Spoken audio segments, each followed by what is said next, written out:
ایک عالمی اسلامی انقلاب آ کر رہے گا.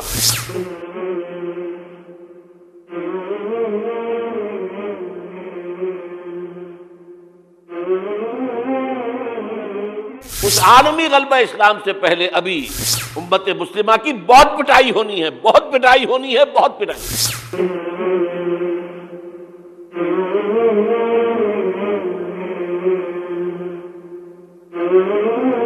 آپ نے صرف دین حق کی تبلیغ نہیں کی، اس کو قائم کر کے دکھایا ہے. بدترین عذاب عربوں پر آیا کھڑا ہے، سروں پر تنا ہوا ہے، بدترین.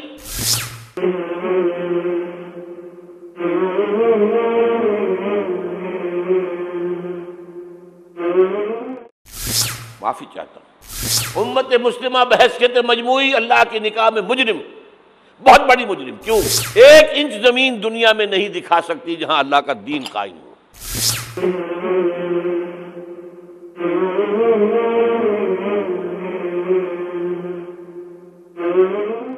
تین فتوے ہیں اس مفتی اعظم جو ہماری اتاری ہوئی شریعت کے مطابق فیصلے نہیں کرتے. وہی تو کافر ہیں، وہی تو مشرک ہیں، وہی تو فاسق ناہنجار ہیں، باغی.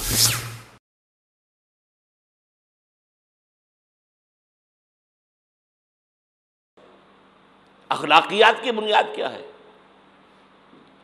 کیا نیکی اور بدی کی کوئی مستقل اقدار ہیں؟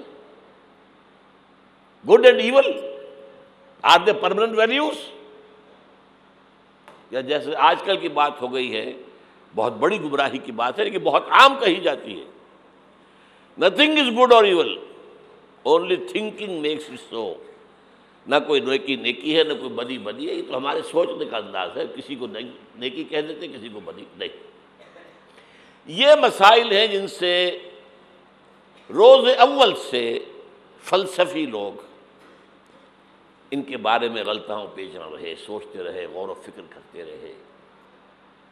وہ سارا سفر جو آدم سے لے کر محمد تک صلی اللہ علیہ وسلم تمام فلسفیوں نے ذہنی سفر طے کیا، وہ حضور کو ان چند دنوں میں غار حرا کی خلوت میں طے کرا دیا گیا،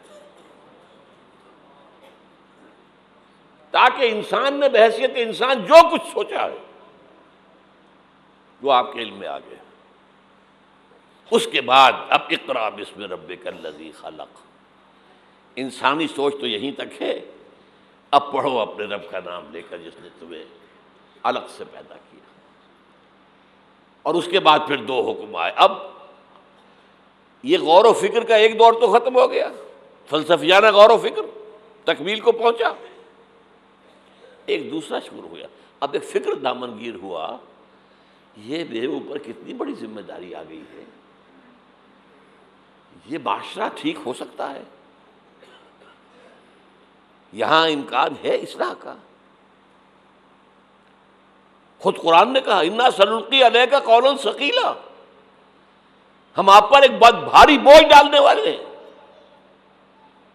اب یہ فکر دامنگیر ہوئی، اس کے لیے غور کرتے رہتے تھے، سوچتے رہتے تھے. تو دونوں یہ صورتیں شروع ہوتی ہیں، اے نبی اب یہ غور و فکر کا کام چھوڑیے، اب میدان میں آئیے، کمر کس لیجیے. یا ایھا المزمل قم، یا ایھا المدثر قم، دونوں جگہ ایک ہی امر ہے، قم، کھڑے ہو جاؤ، کمر بستہ ہو جاؤ. لیکن عجیب بات ہے، میں چند منٹ لے رہا ہوں اس پر. رات کو کمر کسو، کھڑے رہو ہمارے سامنے. قم اللیل الا قلیلا نصفہ او انقص منہ قلیلا او زد علیہ ورتل القرآن ترتیلا. یہ مشقت، جان گسل، اگرچہ اخلاق کے اعتبار سے آپ انسانیت کی بلندی پر ہیں، انک لعلی خلق عظیم، لیکن یہ بوجھ جو آپ پر آیا ہے نبوت اور رسالت کا، اس کے لیے آپ کو کچھ اور مشقت جھیلنے کے لیے تیاری کرنی ہوگی. ان ربک یعلم انک تقوم ادنی من ثلثی اللیل ونصفہ وثلثہ وطائفۃ من الذین معک. پھر اللہ نے بتایا بھی، اللہ کے علم میں ہے نبی کہ آپ اور آپ کے ساتھیوں کی جماعت کھڑی رہتی ہے رات کو 2/3 رات، یا کم سے کم نصف یا تہائی.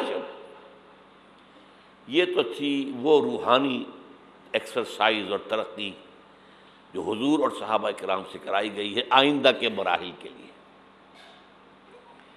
میدان میں آؤ تو کیا کرنا ہے؟ یا ایھا المدثر قم، قم کیا کرنا ہے دن میں؟ انذر، خبردار کرو انہیں۔ یہ بڑے بھلاوے میں آ گئے ہیں، دنیا نے انہیں ہم سے غافل کر دیا ہے، دنیا کی محبت میں آ کر یہ آخرت سے غافل ہو چکے ہیں۔ انہیں خبردار کیجئے، زندگی یہی زندگی نہیں ہے، مرنے کے بعد اٹھائے جاؤ گے، پورا حساب کتاب ہوگا زندگی بھر کا اعمال کا، اور اس کے بعد جزا ہوگی یا سزا ہوگی۔ وَإِنَّهَا لَجَنَّةٌ نَبَدَا أَوْ لَنَارٌ نَبَدَا۔ یہ انذار ہے، خبردار کرنا ہے۔ تو حضور کے بالفعل جو آپ کا مشن ہے اس میں شروع میں انذار غالب ہے۔ وہ تو اب جب کچھ لوگوں نے تسلیم کیا، کچھ لوگ ایمان لائے، کچھ لوگ قریب آئے، کچھ تربیت میں سے گزر رہے، انہیں بشارت دیتے تھے، تمہارے لیے بشارت ہے، سلام علیکم۔ یہاں تک کہا گیا ہے نبی یہ جو ہمارے مومن بندے آپ کے پاس آتے ہیں، وَاخْفِضْ جَنَاحَكَ لِلْمُؤْمِنِينَ، ذرا اپنے کندھوں کے ان کے سامنے جھکا کر رکھا کیجئے، ان پر شفقت کیجئے، ان سے محبت کے ساتھ پیش آئیے۔ یہ ہمارا تحفہ ہے آپ کے لیے، ہم نے انہیں چنا ہے آپ کے لیے، یہ آپ کے صحابی بنیں گے، انقلاب کے اندر یہی تو دست و بازو ہوں گے۔ ٹھیک ہے ان میں غلام بھی ہیں، ان میں غریب بھی ہیں، ان میں مزدور بھی ہیں، لیکن یہی ہیں جو تاریخ کے دھارے کا رخ موڑیں گے۔ پھر بشارت کا دور آیا ہے بعد میں، شروع میں تو انذار ہے۔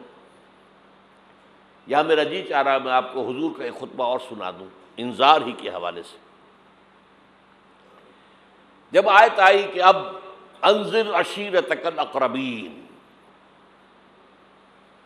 اے نبی اب اپنے قریب کے رشتہ داروں کو خبردار کیجیے۔ یہ جو مشن شروع ہوا حضور کا، یہ ہمارے آج کے واعظوں کے مانند نہیں ہے کہ دنیا بھر میں واعظ کہتے پھرتے گھر والوں کی خبر ہی نہیں، اولاد کدھر جا رہی ہے اس کے بارے میں فکر ہی نہیں۔ واعظ بہت بڑے ہیں، چیریٹی بگنز ایٹ ہوم، سب سے پہلے دعوت دیجیے اپنے گھر والوں کو اور اپنے رشتہ داروں کو۔